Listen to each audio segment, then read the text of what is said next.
My name's Abigail, and I'm 28. Picture me in my quiet apartment, the kind with creaky floors and too many plants. I'm holding a photo of me and my fiance Emily from a summer fair. Her smile's so bright, it used to light up my world. But that light's gone now. I found out she slept with 3 strangers at her bachelorette party, and it broke me. So I vanished, silently, leaving her to face what came next. Want to know how it all unraveled? Where are you watching from? Drop your city below. Hit like if you've ever felt betrayed, and subscribe to hear the rest of my story. I'm sitting in a coffee shop, the kind with mismatched chairs and a chalkboard menu that's more art than legible. My latte's gone cold, but I keep stirring it, watching the foam swirl like my thoughts. It's been a week since Emily's bachelorette party in Vegas, and her texts have been weirdly short, all emojis and no substance. I'm meeting her best friend Sarah to get the real story. My stomach's in knots, but I tell myself it's nothing. Emily loves me. She wouldn't hurt me. The bell above the door jingles and Sarah walks in. She's got this nervous energy, like she's late for something more important. Her scarf's wrapped too tight and she's twisting the ring on her finger like it's a lifeline. I wave, forcing a smile, and she slides into the seat across from me. Her eyes dart to the window, the counter anywhere but me. "So how was Vegas?" I ask, keeping my voice light. I lean forward, hoping for stories of goofy dance moves or cheesy club photos. Sarah's smile is tight, more grimace than grin. "It was wild," she says, her voice a little too high. You know, typical bachelorette stuff. Dancing, drinks, the usual. She's talking fast like she's rehearsed it. My chest tightens. Emily's always been the life of the party, but she promised me she'd keep things tame. No strippers, no crazy stunts, just her and the girls. "Anything I should know about?" I ask, half joking, but my pulse is racing. Sarah's hands freeze on her coffee cup. She looks at me, then away, like she's weighing something heavy. "Emily got pretty drunk," she says finally, her words careful. "She was dancing with some guys at the club. Nothing serious, just, having fun." Her voice trails off, and she starts peeling the label off her cup, leaving little paper scraps on the table. I swallow hard. Dancing with guys. That's not the Emily I know, the one who'd roll her eyes at club creeps and come home to me with stories of how she dodged them. I try to picture it, her laughing with strangers, her hands on someone else's shoulders. My mind rejects it, but the image sticks. Like, how close was she dancing? I ask, my voice sharper than I mean it to be. Sarah flinches just a little, and I hate how desperate I sound. I'm not that person, the jealous fiancé who grills her partner's friends. But something's off, and I can't shake it. "It was just dancing," Sarah says, but her eyes are on the table now. Not me. "She was drunk, Abigail. You know how she gets." It didn't mean anything. Her words are meant to soothe, but they're like sandpaper on my nerves. If it was nothing, why is she acting like she's hiding a bomb? I want to push harder to demand every detail, but the coffee shop feels too small, the air too thick. I change the subject, asking about her job, her new apartment, anything to fill the silence. Sarah relaxes a little, but her answers are short, like she's waiting for me to leave. When we say goodbye, she hugs me too quick, her scarf brushing my cheek, and I catch a whiff of her perfume, sharp and unfamiliar. I walk to my car, the autumn air biting at my knuckles. My phone's in my hand before I realize it, and I'm calling Emily. She picks up on the 3rd ring, her voice bright but strained, like she's forcing it. "Hey babe, what's up?" she says. I can hear traffic in the background, like she's walking somewhere busy. "Just talked to Sarah," I say, trying to sound casual. "She mentioned you were dancing with some guys in Vegas. Sounded like quite a night." I wait, holding my breath, hoping she'll laugh it off, tell me Sarah's exaggerating. "Oh, that," Emily says, and there's a pause, just a second too long. "Yeah, I was just messing around, having fun with the girls. Nothing to worry about." Her tone's breezy, but it's like she's reading from a script. I grip the steering wheel, my knuckles white. "You sure?" I ask, hating how small my voice sounds. Sarah made it sound like a big deal. Sarah's dramatic, Emily says, and there's an edge to her laugh. Come on, Abigail, you know me. I'm all yours. Gotta run though, work's crazy. Love you. She hangs up before I can say anything else. I sit there, the car engine humming, staring at my phone. Emily's never brushed me off like that. We talk about everything, always have. But now there's this wall between us, and I don't know how to climb it. I think about Sarah's nervous hands, the way she couldn't look at me. There's something she's not saying, and Emily's hiding it too. My heart's pounding, and I can't tell if it's fear or anger or both. All I know is I need to find out what really happened that night. I drive home in silence, the city lights blurring past like streaks of paint. My hands are still tight on the wheel, and Emily's voice echoes in my head, that forced laugh, the way she said Sarah's dramatic like it was nothing. I want to believe her, to shove this gnawing doubt into a box and lock it away. But Sarah's fidgeting, her clipped words, they're like pebbles in my shoe, impossible to ignore. By the time I pull into our apartment complex, my chest feels heavy, like I'm carrying a stone. Inside, the apartment smells like the lavender candle Emily always lights after work. Her shoes are by the door, one flipped over, like she kicked them off in a hurry. I call her name, but there's no answer. The kitchen's empty, the living room too. I find her purse on the couch, half open, spilling its contents, lip gloss, a hair tie, and something else, a crumpled piece of paper. I hesitate, my fingers hovering. We don't snoop in each other's stuff. That's not us. But my hand moves anyway, pulling out the paper. It's a cocktail napkin, the kind you get at a bar with a logo I don't recognize. Scrawled in blue ink is a phone number and a name, Jake. My breath catches. I smooth the napkin on the coffee table, staring at the handwriting. It's messy, like it was written in a rush. Jake. Who's Jake? My mind spins, conjuring a faceless guy in a Vegas club buying Emily drinks, laughing too close. I tell myself it's nothing, maybe a bartender's number, a friend of a friend, but the area code's 702. I grab my phone and Google it, Las Vegas. My stomach lurches. I shove the napkin back into her purse, my hands shaking. I'm not confronting her yet. I need more than a napkin to accuse the woman I'm supposed to marry. But the questions are piling up, and I'm running out of excuses. I pace the living room, the hardwood creaking under my feet. The clock on the wall ticks too loud, each second stretching into forever. Emily's still not home, and her work's crazy excuse feels flimsier by the minute. At work the next day, I'm a mess. I'm a graphic designer, usually lost in color palettes and mock-ups.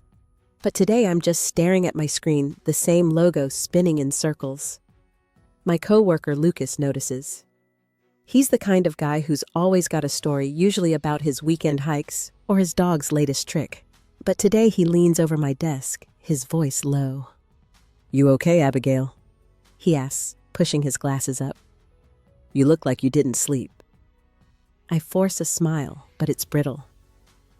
"Just a rough morning," I say, hoping he'll drop it. But Lucas doesn't. He pulls up a chair, his eyes serious. "Been there," he says. "My ex, she cheated on me a couple years back." I ignored the signs for months. Thought I was being paranoid. But my gut was right. He pauses, like he's giving me space to respond. I don't. I can't. The word cheated lands like a punch, and I'm not ready to let it sink in.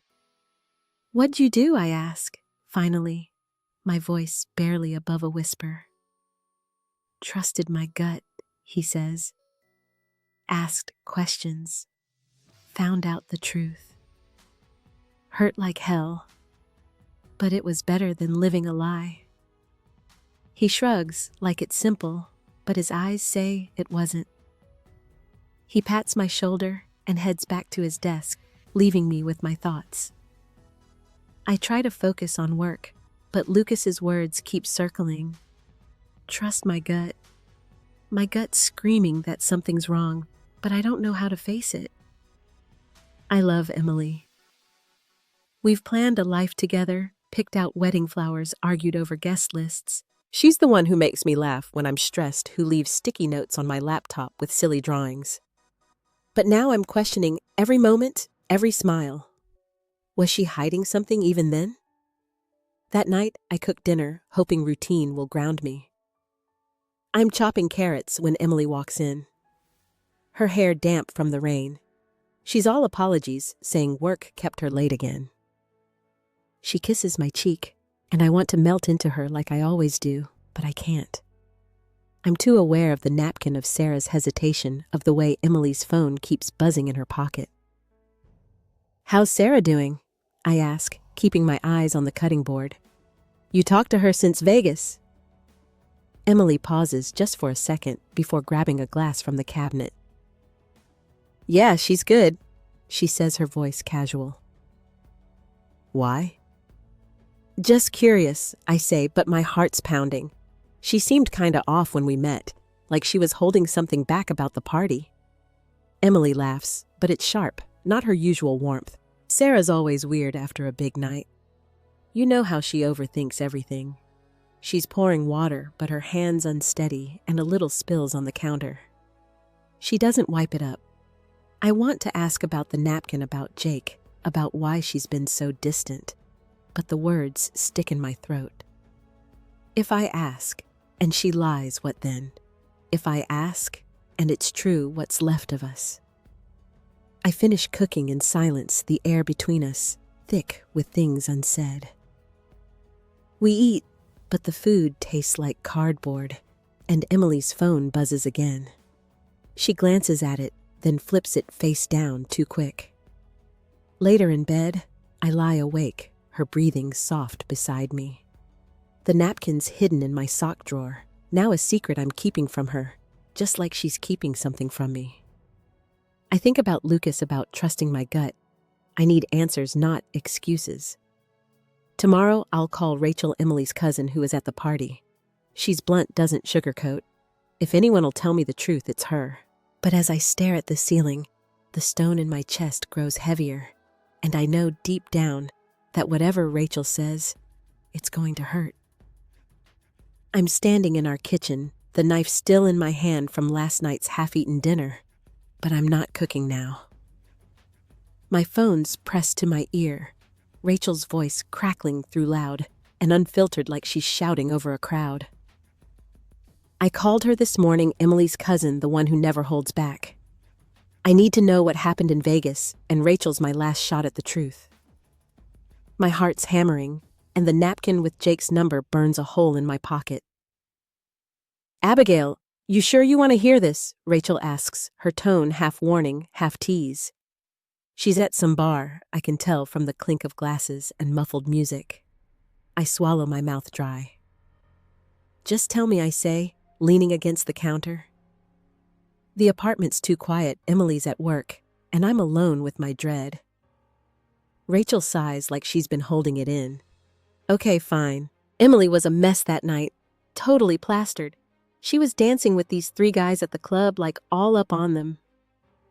Then she just disappeared with them. For hours. Came back to the hotel at like 4 in the morning, giggling like it was no big deal. My knees buckle. I grip the counter, the edge biting into my palm. Disappeared. With 3 guys. For hours. The words slam into me, each one a brick. I try to picture Emily stumbling out of a club with strangers, her laughter echoing in some dark hallway. It's like a scene from someone else's life, not ours. "You're sure?" I ask, my voice shaking. "She didn't just go get food or something," Rachel snorts. "Food? Nah, she was all over those dudes. I told her to chill, but she waved me off, said she was just having fun. I figured whatever, it's her party." Her voice softens just a bit. "I didn't think she'd keep it from you." I slide to the floor, the tiles cold against my legs. Rachel's still talking something about the club's neon lights, but I'm not listening. My mind's stuck on Emily, her smile, the way she'd curl into me on the couch. How could she do this? How could she lie? I think about the napkin, Jake's number, and now this. It's not just dancing. It's something worse, something I can't unsee. I hang up, barely muttering a goodbye. The apartment feels like it's closing in, the walls too tight, the air too thin. I stumble to the couch and open my laptop, desperate for a distraction. But my fingers move on their own, typing Las Vegas area code 702 again, like I need to confirm it's real. The results are the same. I slam the laptop shut, my breath ragged. Emily's been coming home late all week, blaming work. But now I'm replaying every moment. Her phone buzzing at dinner, her quick glances at the screen, the way she'd changed the subject when I asked about her day. I thought it was stress, maybe wedding jitters. But now, it's like I'm seeing her through a cracked lens, every detail distorted. Was she texting Jake? Someone else? The thought makes my stomach churn. I need to move, to do something. I grab my keys and head to the bedroom, where Emily's closet is a mess of dresses and jackets. I'm not sure what I'm looking for, but I start digging, pulling out bags, checking pockets. It feels wrong, like I'm betraying her, but she betrayed me first. In a side pocket of her gym bag, I find a receipt from a Vegas hotel bar dated the night of the party. It's for 2 cocktails paid at 1:17 a.m. My hands shake as I read it. Rachel said she was gone for hours. What was she doing? The front door clicks open and I freeze. Emily's home early. I shove the receipt back and step into the living room, my heart in my throat. She's kicking off her boots, her hair pulled back, looking like the woman I fell in love with. But she's not. Not anymore. "Hey, you're home," she says, smiling. But it's strained, like she's waiting for something. Her phone's in her hand, and it buzzes again. She silences it too fast. "Yeah," I say, my voice flat. I want to scream, to throw the receipt in her face, to demand who Jake is. But I'm not ready. Not yet. "How was work?" "Same old," she says, shrugging. She heads to the kitchen, grabbing a water bottle, but her eyes flick to me like she's gauging my mood. "You okay? You seem off." I clench my fists, my nails digging into my palms. "Off." She disappeared with 3 guys, and I'm off. I want to confront her, to make her admit it, but the words won't come. Instead, I nod, forcing a smile. "Just tired," I say, and it's the biggest lie I've ever told. She nods like she believes me and starts talking about some work meeting, but I'm not listening. My mind's racing, piecing together Rachel's story, the napkin, the receipt. It's too much, too real. I excuse myself to the bedroom, saying I need a nap. But I sit on the bed, staring at the wall. The anger's building hot and sharp, but it's tangled with hurt, with fear. I need to know everything, but I'm terrified of what I'll find. Rachel's words keep echoing, disappeared for hours. I'm not sure I can keep pretending everything's fine. I'm curled up on the bed, the comforter bunched around my knees, but it's no comfort at all. The bedroom smells like Emily's citrus shampoo, and it's suffocating. I can hear her in the kitchen, humming softly, like everything's normal, like she didn't vanish with strangers in Vegas. My mind's a storm. Rachel's words clashing with the receipt I found, the napkin still hidden in my drawer. I want to march out there, demand the truth, but my body won't move. I'm stuck, trapped in this spiral of doubt and rage. I pull out my phone, my fingers trembling as I scroll through Emily's social media. She hasn't posted since the party, which isn't like her. She's usually all about sharing selfies, goofy captions, our life together. But her last post is from a week ago, a photo of us at a farmer's market, my arm around her, both of us grinning. The caption reads, "Forever with my favorite person." I stare at it until my eyes burn. Forever. Was that a lie too? The humming stops, and I hear her footsteps, light but deliberate, coming closer. I shove my phone under the pillow just as she pokes her head in. Her hair's loose now, framing her face, and for a second, she looks like the Emily I proposed to, the one who cried when I slipped the ring on her finger. But then she speaks, and the illusion cracks. "You sure you're okay?" she asks, leaning against the doorframe. Her voice is soft, but there's a guarded edge, like she's testing me. "You've been quiet all night." I sit up, my throat tight.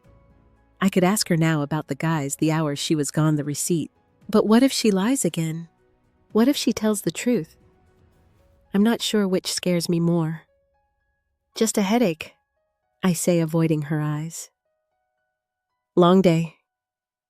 She nods, but her gaze lingers like she's searching for something. "Okay, I'm gonna shower. Let me know if you need anything." She disappears down the hall and the bathroom door clicks shut. The sound feels final, like a gate slamming between us. I wait until I hear the water running, then slip out of bed. My heart's pounding as I head to the living room, where her phone's sitting on the coffee table screen, dark. I've never done this before, never even thought about it. We trust each other. Or we did. I pick it up, my hands clammy. Her passcode's my birthday, and it unlocks with a soft click. I scroll through her texts, hating myself with every swipe. There's a thread with Sarah, short and vague, just party plans and flight details. Nothing incriminating, but then I see a number I don't recognize. No name saved, just digits. The area code's 702. My pulse spikes. The messages are from the night of the party, a string of flirty texts. "You were wild last night," one says. "Round 2, soon another." Emily's replies are emojis, winks, and hearts. My vision blurs, and I drop the phone like it's burning. I stumble back to the bedroom, my breath shallow. Wild last night. Round 2. It's not just dancing, not just a drunken mistake. She was flirting, planning more. I think about our life, the wedding dress hanging in her closet, the venue we booked. Was it all a game to her? I'm shaking now. Anger and hurt, twisting together, making it hard to think. I want to scream, to break something, but I just sit there staring at the wall. The shower stops, and I hear her moving around, oblivious. I can't stay here, not tonight. I grab my jacket and keys, scribbling a note that says, "I'm going for a walk." Outside, the air's sharp cutting through my fog. I wander the neighborhood, passing houses with warm lights, families inside. I feel like an outsider, like I don't belong anywhere anymore. My phone buzzes in my pocket, and it's Hannah, my sister, checking in.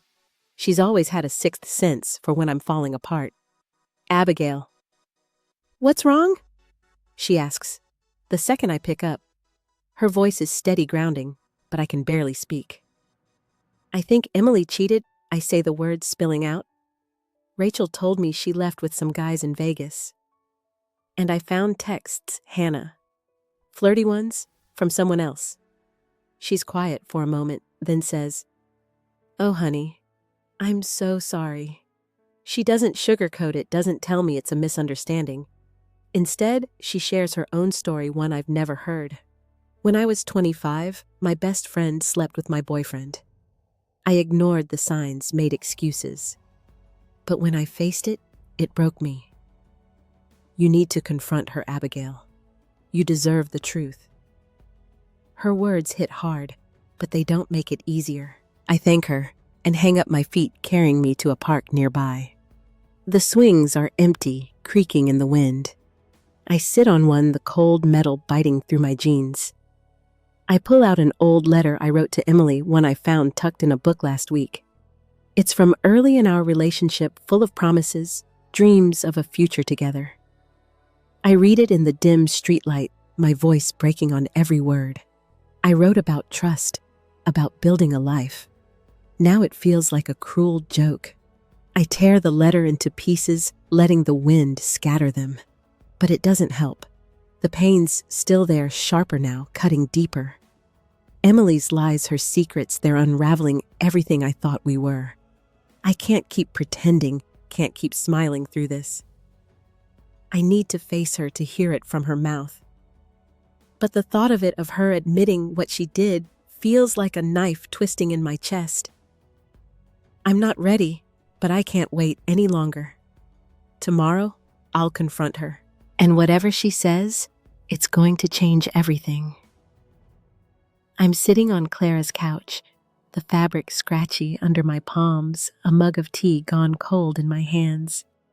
Clara's our mutual friend, the quiet one who was at the Vegas party but hasn't said much since. I called her this morning, my voice cracking, begging her to meet. After last night's fight with myself after those texts on Emily's phone, I need someone to tell me I'm not crazy. Clara's apartment smells like fresh paint, and the walls are bare like she's still figuring out how to make it home. She's across from me, cross-legged on a floor cushion, her phone balanced on her knee. Her eyes are heavy, like she's been carrying something too long. "Abigail, I didn't want to be the one to do this," she says, her voice low, almost a whisper. "But you deserve to know." My stomach twists. I set the mug down, the clink loud in the quiet room. Know what I ask, but my voice is thin, like it's coming from someone else. I'm bracing for it, whatever it is, but nothing prepares me for what comes next. Clara hesitates, then unlocks her phone and hands it to me.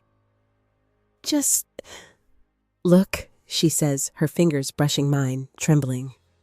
The screen's open to a video time-stamped from the night of the party. I press play, and the club's lights flash bass thumping through the tiny speaker. There's Emily in the center of the frame, her dress catching the neon glow. She's laughing, her head thrown back, and a guy's got his arm around her waist. They're close, too close, and then she leans in, kissing him, her hands in his hair. The video shakes like Clara's hand slipped, but it keeps going. Emily pulls back, grins, and then two other guys join them, all laughing, all touching her. She links arms with them, and they walk off screen, disappearing into the crowd. I stop the video, my thumb frozen on the pause button. My chest feels like it's caving in, like the air's been sucked out of the room. That was Emily, my Emily, kissing a stranger, leaving with 3 men. I replay the moment in my head, her laugh, the way she moved with them, so easy, so carefree. It's like I'm watching a stranger, not the woman I've shared my life with. "Why didn't you tell me?" I ask, my voice breaking. I'm looking at Clara, but my eyes are burning, and her face blurs. "You were there. You saw this." Clara's shoulders slump. "I wanted to," she says, her voice thick. But Emily swore it was nothing, just a drunk moment. I thought she'd tell you herself." "I'm so sorry, Abigail."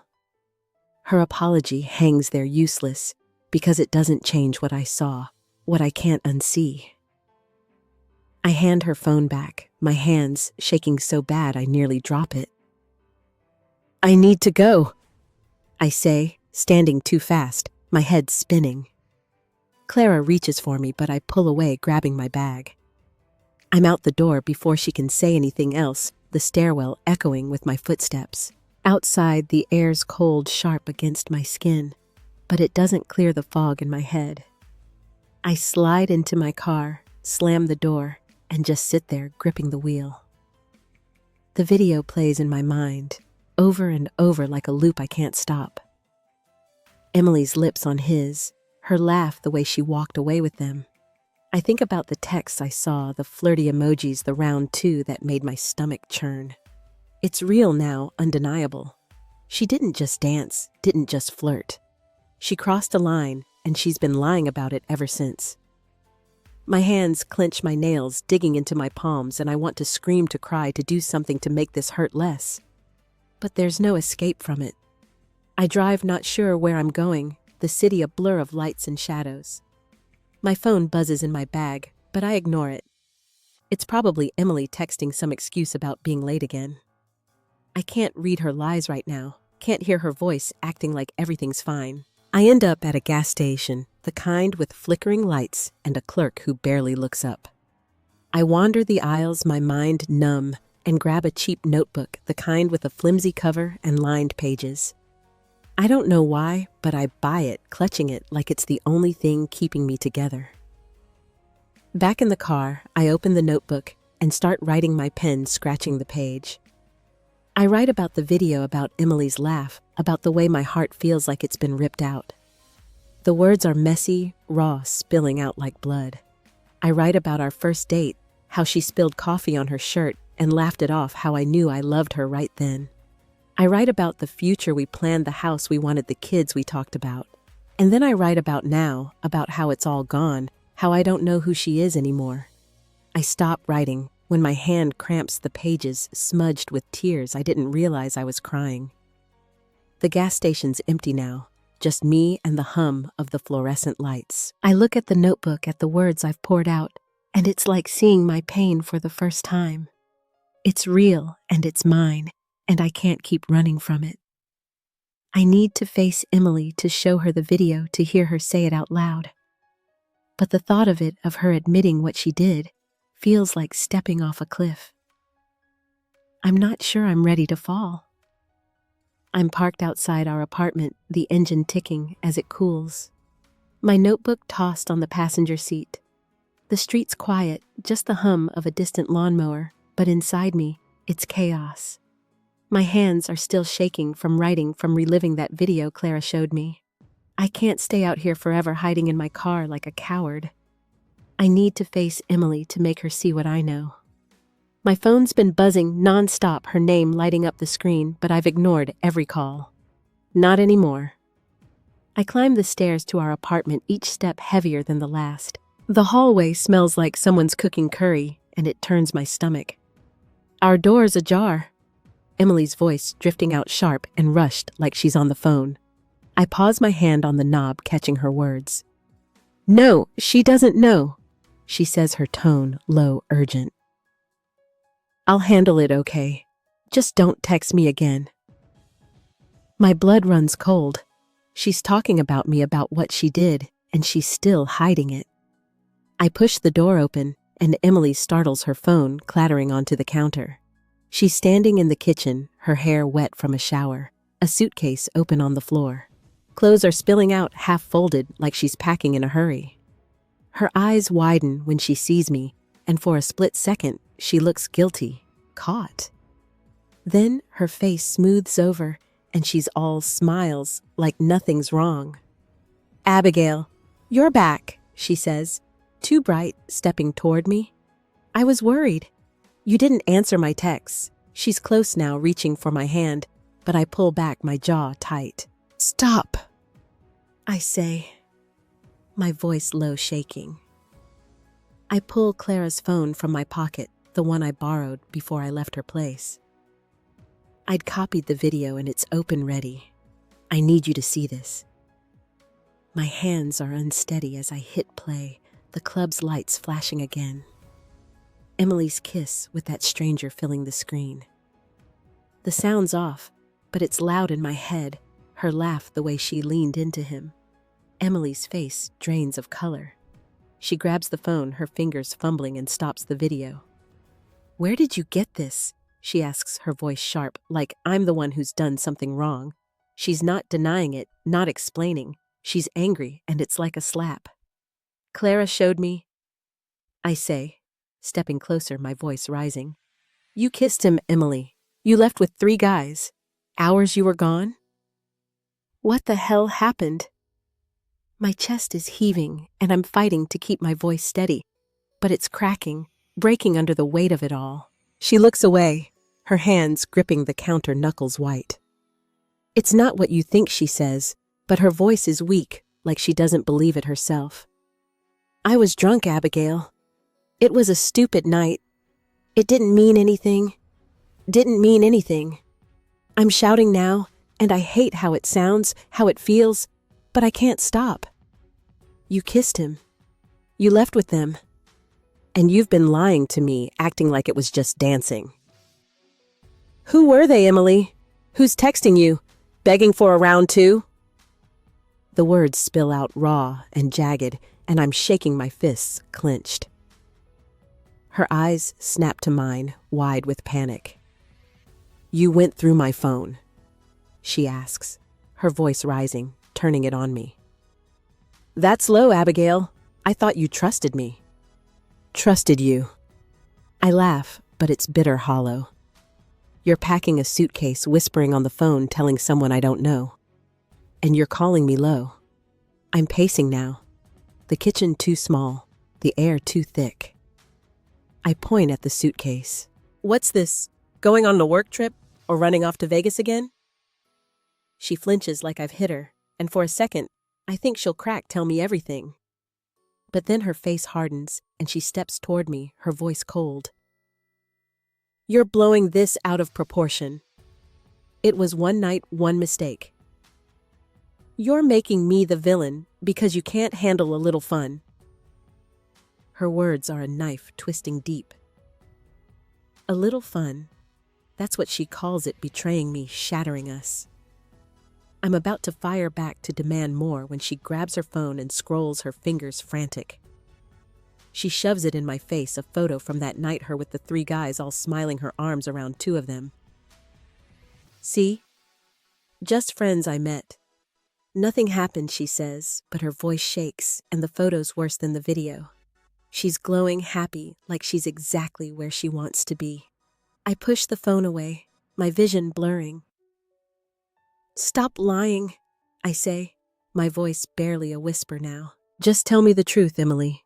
Did you sleep with them?" She freezes, her breath catching, and the silence is deafening. Her eyes meet mine, and for the first time, there's no deflection, no fake smile. She opens her mouth, then closes it, and I know. I know before she speaks. "Abigail, She starts, her voice breaking, and then she's crying, sliding to the floor, her hands covering her face. "I didn't mean to. It just happened. I was so drunk, and they were there, and I'm sorry." Her confession hits like a tidal wave, drowning me. She slept with them. 3 strangers. The woman I love, the one I was building a life with, threw it all away for a night. I'm standing there, staring at her crumpled on the floor, and it's like I'm outside my body watching this happen to someone else. My heart's pounding, but my mind's blank numb. I want to yell, to cry, to shake her, but I can't move. It's too much, too final. Everything we were is gone, and I'm left with nothing but this unbearable truth. I'm in my car again, the night swallowing the world outside, streetlights, casting long shadows across the dashboard. Emily's confession is still ringing in my ears, her tearful, "I'm sorry," echoing like a broken record. I left her there, crumpled on the kitchen floor, her suitcase half packed, and walked out without a word. My hands grip the wheel, but I'm not driving yet, just sitting, trying to breathe through the ache in my chest. The apartment, our home, feels like a graveyard now. Every memory buried under her betrayal. I can't go back. Not tonight. Maybe not ever. The thought hits me hard, but it's clear like a light cutting through fog. I need to leave, not just for now, but for good. The idea scares me, makes my stomach lurch, but it's also a spark, something alive in the numbness. I start the engine, the hum steadying me, and drive to a motel on the edge of town, the kind with neon signs and vending machines that eat your quarters. The clerk barely looks at me as I check in, handing over my card with hands that still shake. My room's small, the bed sagging, the air thick with the smell of old carpet. I drop my bag and sit on the edge of the mattress, staring at the peeling wallpaper. My phone's buzzing again, Emily's name flashing, but I silence it, shoving it into a drawer. I can't hear her voice right now, can't let her apologies pull me back. I need space to think, to figure out what comes next. I pull out the notebook I bought at the gas station, its pages already scarred with my pain, and start writing again. This time, it's not about her. It's about me, about what I need to do to survive this. I write one word, leave. It's simple, but it feels like a vow. I'm not just leaving the apartment. I'm leaving the life we built, the future I thought was mine. The wedding, the vows, the house we dreamed of, it's all ash now. I write down steps, practical ones, like I'm planning a project at work. Cancel the venue, return the rings, move out, protect my money. The list grows, each item a brick in a wall I'm building between me and her. It's not revenge, it's survival.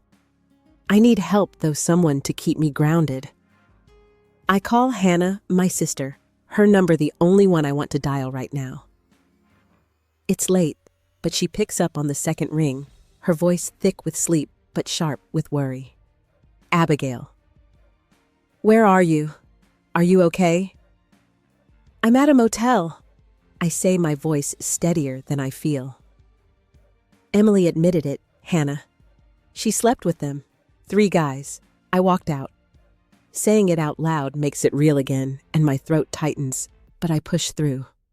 I need to end this. The wedding, everything. Can you help me? There's a pause, and I can almost see Hannah sitting up in bed, her hair a mess, her mind already racing. Of course, she says, her voice fierce. You're not doing this alone. Come to my place tomorrow. We'll figure it out step by step. She's quiet for a moment, then adds, I'm proud of you, for walking away. It's the hardest thing. Her words land soft like a blanket, and I blink back tears. Proud. I don't feel proud, not yet, but her belief in me is enough to keep me moving. We talk a little longer, and she insists I come over in the morning. I agree, feeling a flicker of strength, like I'm not as broken as I thought. After we hang up, I lie on the motel bed, the springs creaking under me. The ceiling stained a map of someone else's neglect, but I stare at it, my mind churning. I think about our shared bank account, the lease we both signed. The wedding deposits we can't get back. It's a tangle, but I'm not letting it trap me. I grab my phone, not to call Emily, but to search for a lawyer. I find one, Diane, with good reviews and a no-nonsense bio. I email her asking for an appointment to discuss separating assets. It's a small step, but it feels huge, like I'm finally taking control. I close my eyes, but sleep won't come. Instead, I see Emily's face, her tears, her suitcase. Part of me wants to go back to forgive her, to pretend we can fix this. But then I think of the video, her laugh with those strangers, the texts she sent behind my back. That part of me, the one that loves her, is still there, but it's quieter now, drowned out by something stronger. I'm not sure what it is yet, anger maybe, or resolve, but it's growing, pushing me forward. I'm done being the one who waits, who hopes, who hurts. Tomorrow, I start rebuilding, and I'm doing it for me. The morning sun slants through Hannah's living room window, catching dust motes in the air. I'm on her couch, a mug of coffee warming my hands, the bitter taste grounding me. Hannah's across from me, her laptop open, a notepad scribbled with plans. We've been at it for hours, mapping out my escape from the life I built with Emily. It's methodical, like assembling a puzzle, but every piece, cancel the caterer, call the florist, feels like a cut. I'm bleeding, but I'm moving, and that's something. Hannah looks up, her eyes fierce but soft. You're doing this, Abigail. You're taking your life back. She slides a list toward me, her handwriting. Neat bank accounts, lease lawyer meeting. It's overwhelming, but her certainty steadies me. I nod, sipping my coffee, and we dive back in. She's already called the wedding venue, pretending to be me, and got half the deposit refunded. It's a small win, but it feels like a lifeline. By noon, we're at Diane's office, the lawyer I found last night. Her space is all clean lines and polished wood, the kind of place that smells like expensive paper. Diane's in her 50s, her hair pulled back, her voice calm but direct. I explain everything. Emily's betrayal, our shared accounts, the apartment lease. My voice wavers, but I keep going, laying it all bare. Diane listens, jotting notes, her pen scratching softly. When I'm done, she leans forward, her eyes steady. "You're making the right move," she says. "We'll protect your assets first. Close joint accounts, transfer funds, notify the landlord. It's straightforward, but it'll take time. Emotionally, though, this is heavy. You're sure you want to move forward?" I hesitate just for a second, picturing Emily's face, her tears in the kitchen. But then I remember her phone, those texts, the photo of her with those guys. I nod, my jaw tight. I'm sure. Diane outlines the steps, handing me a checklist, and I feel a shift, like I'm standing on solid ground for the first time in weeks. Back at Hannah's, I start making calls. The bank's first, and it's surreal telling a stranger I need to close an account. I opened with Emily, the one we used for groceries and date nights. The clerk's voice is robotic, asking for verification, and I'm glad it's over the phone because my eyes are wet. Hannah squeezes my hand, and I keep going, moving money to a new account, one that's just mine. It's not about the dollars. It's about cutting ties, reclaiming what's left of me. The hardest call is to the jeweler. Emily's ring, the one I spent months saving for, is still at our apartment. I tell the jeweler I want to return mine, the matching band I picked out for myself. He's kind, says they'll take it back, no questions asked. I hang up my throat tight, and Hannah pulls me into a hug. "You're so strong," she whispers, and I want to believe her, even if I don't feel it yet. That afternoon, I drive to the apartment while Emily's at work. The key feels foreign in my hand, like it belongs to someone else's life. Inside, the air's stale, and her suitcase is still by the counter, untouched since our fight. I move fast, packing my clothes, my books, the sketch pads I've filled with designs. I avoid our photos, the ones on the fridge, the mantle. They're too much like ghosts watching me leave. In the bedroom, I find her ring on the dresser, glinting in the light. It's beautiful even now, but it's a lie. I pick it up, my fingers tracing the band, and for a moment I'm back at the proposal, her laugh, the way she said yes. But that's gone. I set the ring on the counter and grab a sticky note, the kind she used to leave me love notes on. I write, "You broke us," and stick it next to the ring. It's not cruel. It's honest, and it's all I have left to say. I'm almost done when my phone rings. It's Patricia, Emily's mom, her voice shaky through the speaker. "Abigail, please," she says, "don't do this. Emily's a mess. She told me everything and she's sorry. She was abandoned as a kid, you know that. She's scared of losing you." Her words sting, pulling at the part of me that still loves Emily, that knows her scars. But I can't carry them anymore. "I'm sorry, Patricia," I say, my voice firm. "I can't stay." She made her choice. I hang up before she can argue, my hands trembling. I finish packing, load my car, and drive to a new apartment I found online, a small studio with bare walls and a view of a parking lot. It's not home, not yet, but it's mine. I unpack my sketch pads first, spreading them on the floor. They're full of old designs, dreams I put on hold for our wedding. I pick one up, a logo I sketched for a client, and feel a spark, a reminder of who I am without her. I block Emily's number, the final cut, and the silence that follows is heavy but clean. I'm not fixed, not whole, but I'm moving, and as I stand in my empty apartment, my hands steady for the first time, I know I'm choosing myself. I'm in my new studio apartment, the walls still bare, the air sharp with the scent of fresh paint. It's been 3 days since I left Emily, since I left her ring, and that note on the counter. My phone's quiet now, her number blocked, but the silence isn't peace. It's heavy, like the moment before a storm. I'm unpacking boxes, stacking dishes in a cupboard that's too small when my laptop pings. It's a message from a mutual friend, Tessa, with a screenshot of Emily's social media. "You need to see this," Tessa writes. I hesitate, my fingers hovering over the keyboard.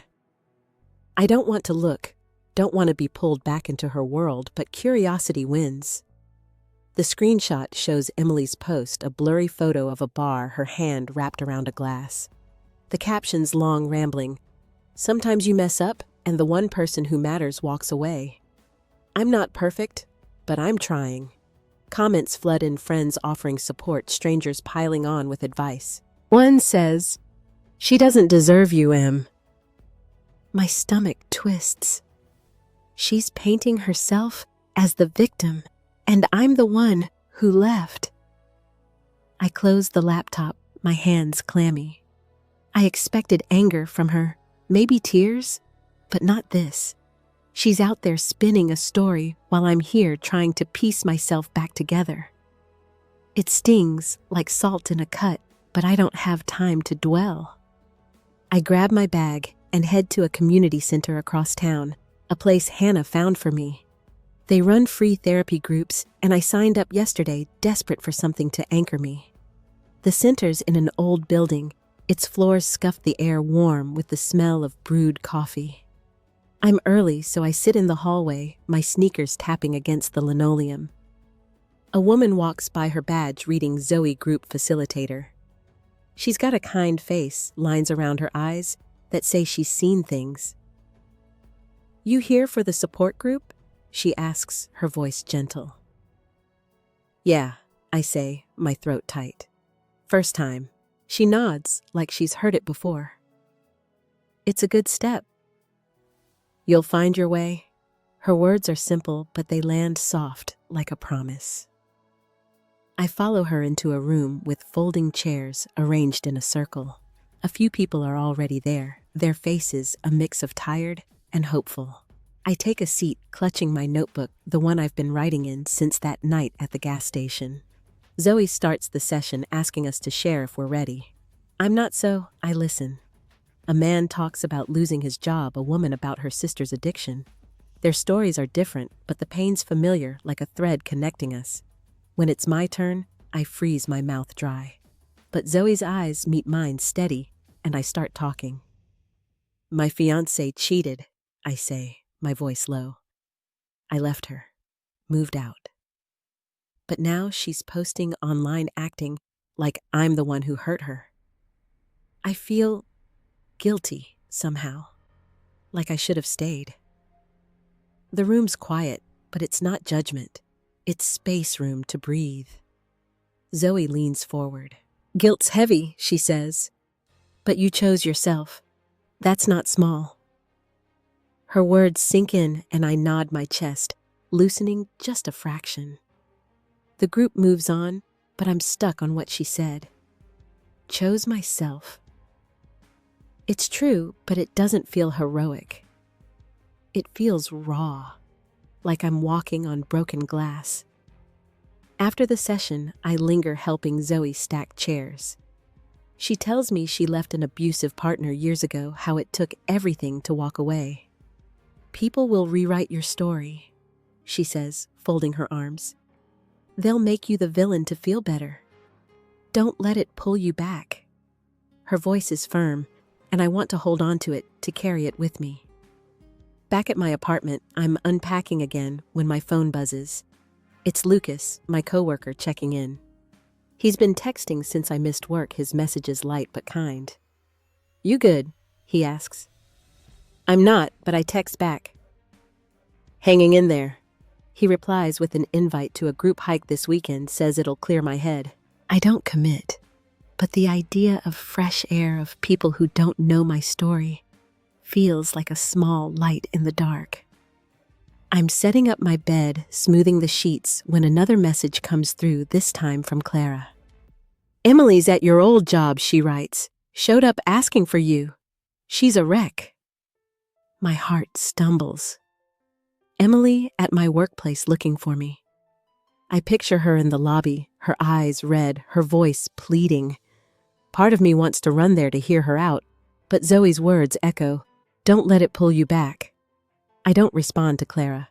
Instead, I open my notebook and write, the pen digging into the page. I write about Emily's post, about the guilt, about the group. The words are jagged, but they're mine, and they keep me steady. I stop writing when my eyes burn the room dark, except for a single lamp. Emily's out there falling apart, and I'm here trying to stand. Her chaos is loud public, but mine's quiet private, and it's heavier than I expected. I want to feel free, but all I feel is the weight of what's coming, the fallout I can't predict. I close the notebook and sit in the silence, my breath shallow, waiting for the next wave to hit. I'm at my desk, the office hum of keyboards and coffee machines a dull backdrop. My computer screen glows with a half-finished design, but my eyes keep drifting to the window where the city sprawls gray and restless. It's been a week since I moved out since Emily's social media post turned our private ruin into a public stage. Clara's message about Emily showing up here yesterday sits heavy in my mind, a stone I can't dislodge. I haven't told anyone at work, but the air feels different, like people are watching me, waiting for me to crack. Lucas stops by my desk, his usual grin gone, replaced by a cautious look. "Heard Emily was here," he says, keeping his voice low. "You okay?" His concern is kind, but it stings proof that her chaos is spilling into my world. I nod, muttering something about being fine, but my throat's tight, and he doesn't push. He lingers, though, like he wants to say more, then just pats my shoulder and walks away. His silence says enough, everyone knows. I try to focus, dragging my mouse across the screen, but my hands are unsteady. I'm not just hiding from Emily. I'm hiding from the pity, the whispers, the way this story is becoming theirs, not mine. I leave early, claiming a headache, and drive to the community center for another therapy session. The routine's new, but it's a lifeline, something to hold on to when everything else is slipping. Zoe's there, her calm presence like a steady hand on my shoulder. The group's smaller today, just 4 of us, and the room feels closer, the fluorescent lights softer. We share updates, and when it's my turn, I talk about Emily's visit to my job, how it felt like an invasion. She's not letting go. I say, my voice quieter than I mean it to be. And I keep wondering if I was too harsh, if I should have given her a chance to explain. The words taste bitter, but they're honest, and the group listens, their faces open, no judgment. Zoe tilts her head, her eyes searching mine. "You're allowed to protect yourself," she says. Her pain doesn't cancel yours. It's simple, but it cuts through the fog, reminding me why I left. I nod, clutching my notebook where I've been writing every night, spilling my thoughts like water from a cracked cup. It's not healing, not yet, but it's something, a way to name the hurt. I'm leaving the center when my phone buzzes with an email from my boss, Michael. The subject line is "checking in," but the words are careful, professional. He mentions my recent absences, says he's heard about personal issues and offers time off. My cheeks burn as I read it.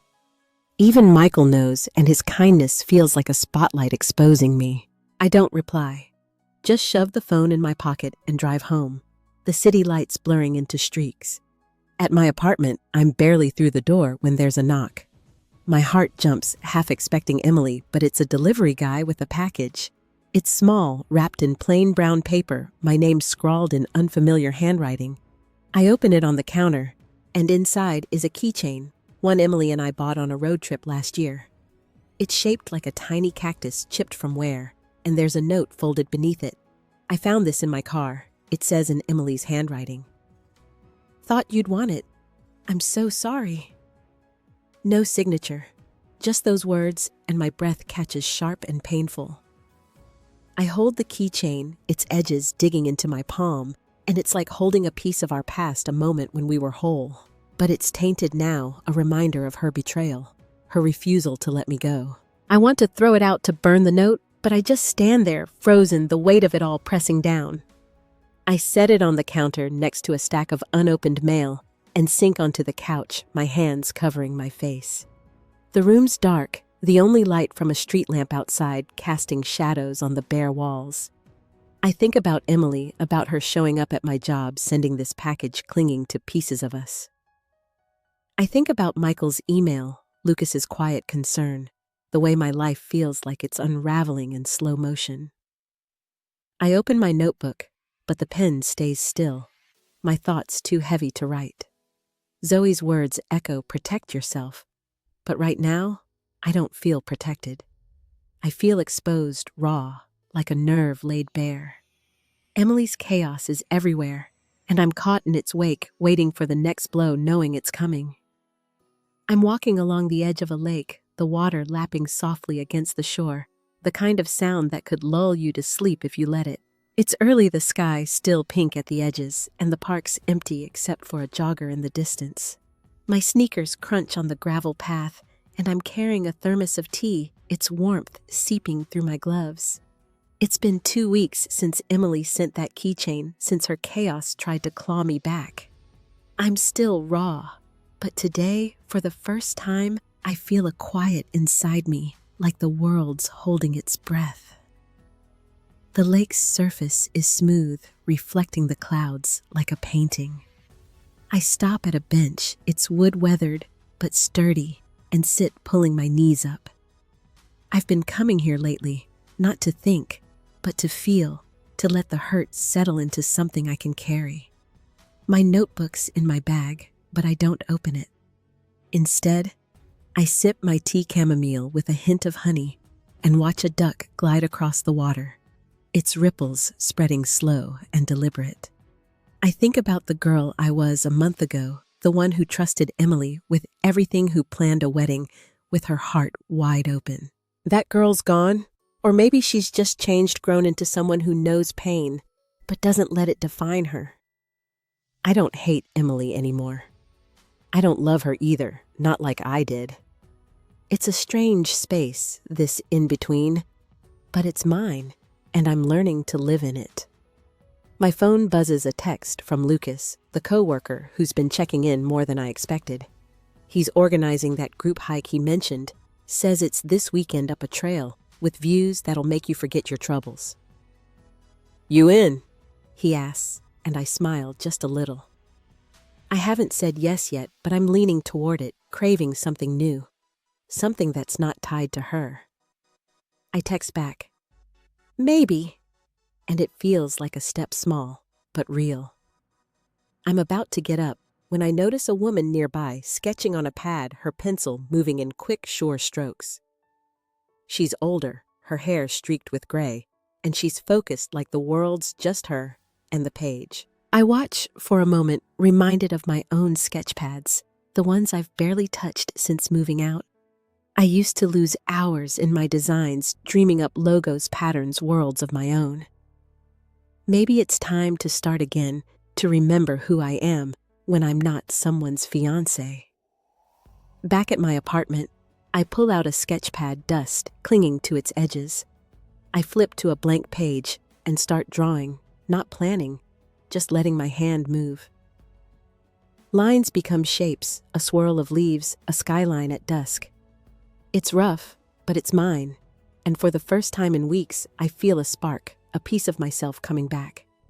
I draw until my wrist aches, the room growing dark around me. That evening, I'm washing dishes when there's a knock at the door. It's Hannah, her arms full of grocery bags, a grin on her face. "Surprise," she says, stepping inside. "Thought we could cook tonight, make something ridiculous." She's got ingredients for tacos, the kind we used to make as kids, piling on too much cheese and laughing when it spilled. I laugh, a real one, and it feels like stretching a muscle I forgot I had. We chop and stir the kitchen, filling with the smell of sizzling peppers and cumin. Hannah's telling me about her new coworker, a guy who keeps stealing her pens, and I'm actually listening, not just nodding through my fog. She pauses, wiping her hands on a towel, and looks at me, her eyes soft. "You seem lighter," she says. "Not all the way there, but lighter." I nod, stirring the pan. "I'm trying," I say, and it's true. I'm not healed, not even close, but I'm moving, finding moments like this where the pain isn't the loudest thing in the room. We eat the tacos messy and perfect, and for a little while, it's just us two sisters, no shadows of Emily, no weight of what was. I'm starting to believe I can build something new, something that's just mine, and that belief, fragile as it is, feels like enough for now. The dishes are stacked, the kitchen still warm from our taco feast, and Hannah's sprawled on my couch, scrolling through her phone, laughing at some meme. I'm at the counter, wiping down the surface, the sponge moving in slow circles. The apartment feels fuller with her here, less like a temporary shelter, and more like a place I could belong. I glance at the corner where I've set up a small shelf, a few books, and a potted basil plant I bought on impulse. Its leaves are bright, reaching for the light, and I smile just a little at how it's thriving, despite my neglect. Hannah leaves with a hug, promising to drag me to a flea market next weekend, and the quiet settles in, soft, but not heavy. I'm alone, but it's different now, not the crushing solitude of those first nights in the motel. I sit on the floor, my back against the couch, and pull out my phone. There's an email waiting, one I've been avoiding. It's from Emily, sent yesterday, the subject line, just my name. My thumb hovers, and I take a breath, then open it. Her words are careful, not the frantic apologies of before. She writes about regret, about the mistakes she can't undo, and asks for a chance to talk, not to fix us, but to find closure. I owe you that, she says, and I want to be better even if it's too late for us. It's raw, honest, in a way she hasn't been, and it stirs something in me. Not love, but a kind of understanding. I don't hate her anymore. I don't need to. I set the phone down and grab a notepad, not my usual notebook, but a fresh one I found in a drawer. I write back, my pen steady, choosing each word like it's a stone I'm placing in a river. I tell her I forgive her, not for her sake, but for mine, to let go of the anger that's been chaining me. I say I don't want to meet, that our paths are separate now, but I wish her well, and I mean it. It's short, no more than a paragraph, but it feels like shedding a skin, leaving something heavy behind. I don't send it yet. I fold the note and tuck it into a drawer, needing to sit with it a little longer. Instead, I turn to my laptop, where I've been tinkering with a new project, a blog about healing, about starting over. It's rough, just a few posts, mostly my notebook entries cleaned up, but it's something I'm building word by word. I write a new entry about the lake this morning, about the duck and the bench, about finding quiet in the chaos. My fingers move fast, the sentences flowing, and when I'm done, I post it, not caring if anyone reads it, just needing it to exist. The next day, I'm watering my basil plant when a notification pops up. It's a comment on the blog from someone named Sophia, who says my words hit her hard, that she's going through her own betrayal. Thank you for this, she writes, for making me feel less alone. I stare at the screen, my chest tight but warm. I didn't expect this, didn't think my pain could mean something to someone else. I reply just a few lines, thanking her. And it feels like a bridge, small but real, connecting me to a world beyond my own hurt. I step back, looking at the basil, its leaves catching the afternoon light. I think about Emily's email, about the note I wrote, about Sophia's comment. They're threads weaving together something new, something I can't name yet. I'm not whole, not yet, but I'm here in this moment with my plant and my words and a life that's mine. I breathe slow, the air cool in my lungs, and for the first time, I feel the weight lifting, not gone, but lighter, like a stone smoothed by the river's flow. I'm in my studio apartment, the morning light filtering through a single window, painting the floor in soft gold. It's been a month since I wrote that letter to Emily, the one I never sent, and the world feels different now, quieter, like a house settled after a storm. I'm sitting cross-legged on a rug I found at a thrift store.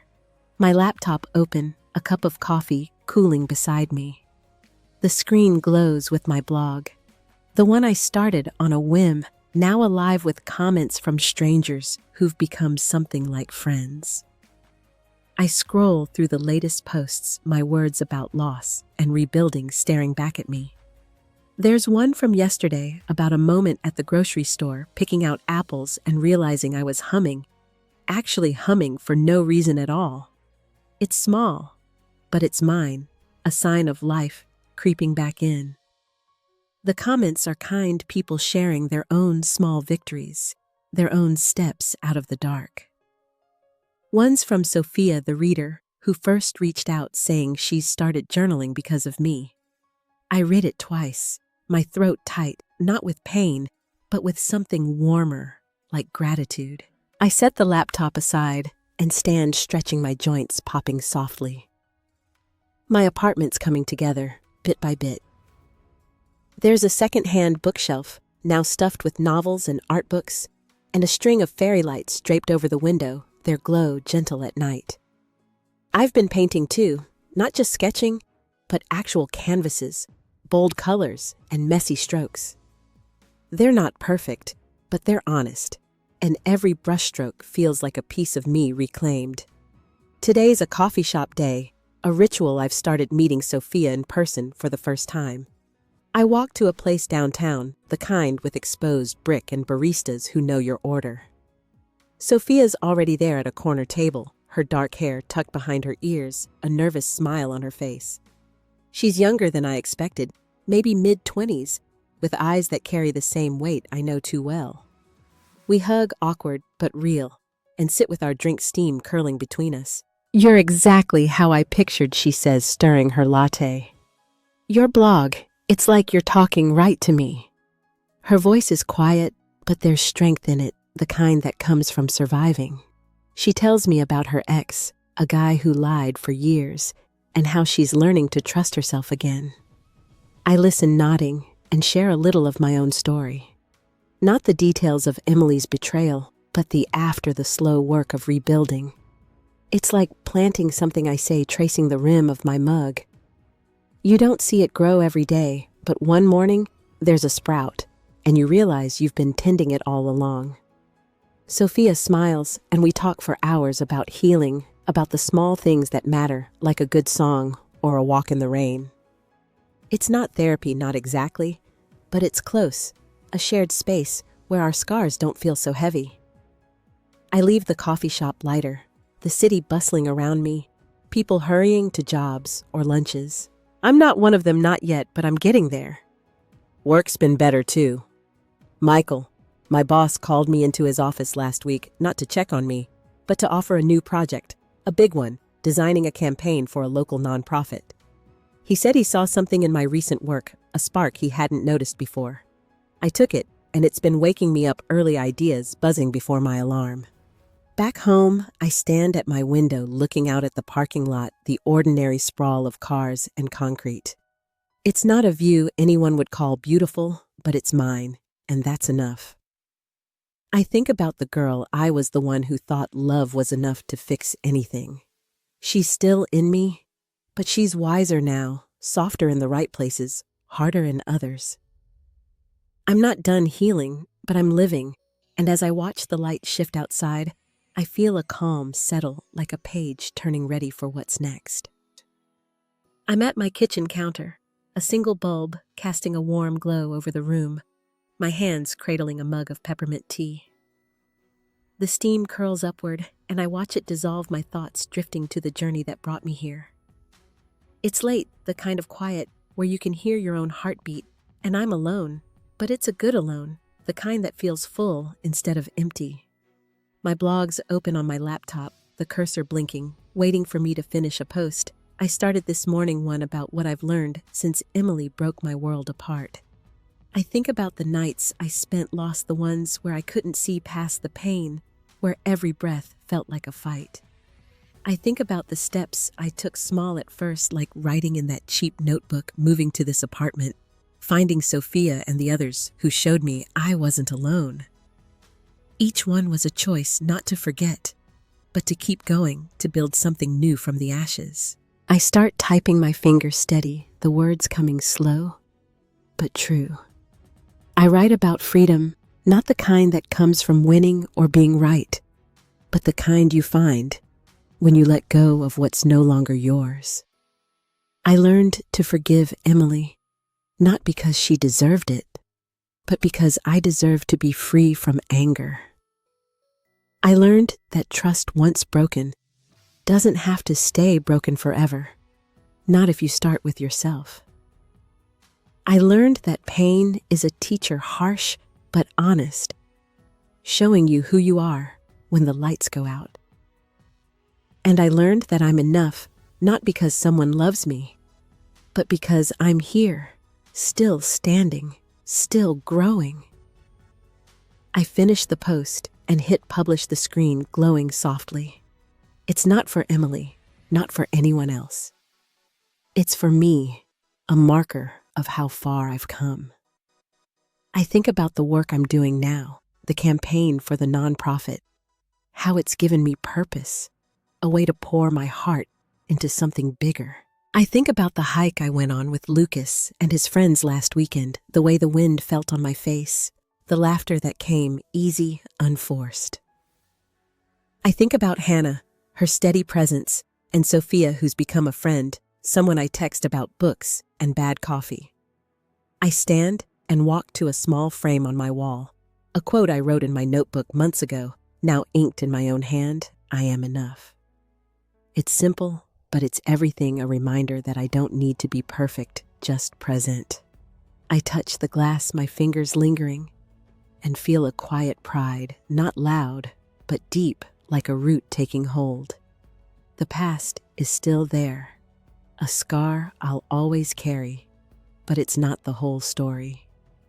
I'm writing a new one line by line, and it's mine. I turn off the light, the room falling into a gentle dark, and stand at the window, the city a soft hum below. My tea's gone cold, but I don't mind. I'm here in this moment, whole in a way I didn't think possible. The hurt shaped me, but it didn't end me. I'm Abigail, 28, and I'm enough. What's one moment that made you realize your own strength? Share it in the comments below. Let's connect through our stories. If this resonated, please like and subscribe to join me on this journey of healing. Share this with someone who needs to hear it. Thank you for being here, for listening. Here's to finding our way, one step at a time.